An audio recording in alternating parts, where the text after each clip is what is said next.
Boss, kung papipiliin ka ulit kung Honda BRV VX top of the line or Toyota Veloz V top of the line din, Veloz pa din ba? Nako, Blake Gerg with the H. I don't know how to pronounce your name, sorry, pero shoutout sa'yo. Tara, sagutin natin. Pahirapan nyo talaga ako dito Sige, after 1 year of owning or ownership of the Toyota Veloz, honestly, there are times that I would wish I had the Honda BRV's build quality, and then yung overall feel, yung pagka-solid ng Honda Prestige, ika nga. And then maybe I would also want the power. Kung may panghinayang lang talaga ako dito sa Toyota Veloz, is yung build quality lang talaga nung kaha niya.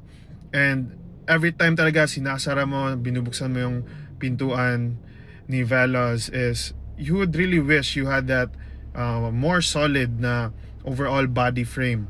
But when it comes to the features, yun talaga wala talaga akong pinagsisisihan kay Veloz in terms of features. In terms of the safety sensing, at par naman sila. Lamang na major na lamang lang talaga ni Veloz is yung kanyang 360 camera. And you might say na pwede namang ipa-install yan aftermarket, but still iba pa rin yung stock talaga na built-in na meron siya. So I think yun yung pinaka nagustuhan ko talaga kay Veloz and something that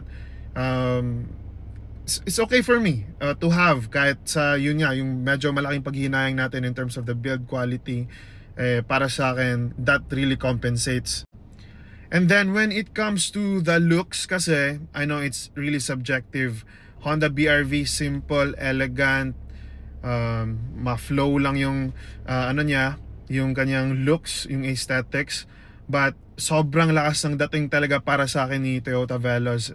I know a lot of people, iba-iba, may hindi rin trip yung design ni Toyota Veloz. But for me, iba yung angas, iba yung dating sa akin ni Toyota Veloz. Yung sophistication, luxurious design, elegante. Both elegant naman, pero para sa akin medyo may luxury feel lang talaga yung look ni Veloz sa akin. Every time I see it, sasakyan ko na riding it, overall feel ng sasakyan. So to answer your question, kung Toyota Veloz pa rin ba over Honda BRV, para sa akin, yes, Toyota Veloz pa rin ako if I'll have to start or choose over again. Basta piliin nyo lang talaga yung para sa inyo, yung malakas yung dating, yung papatibok talaga ng puso nyo. And then of course, with using your mind, yung features, yung characteristics niya, qualities niya, kung enough ba sa inyo yun.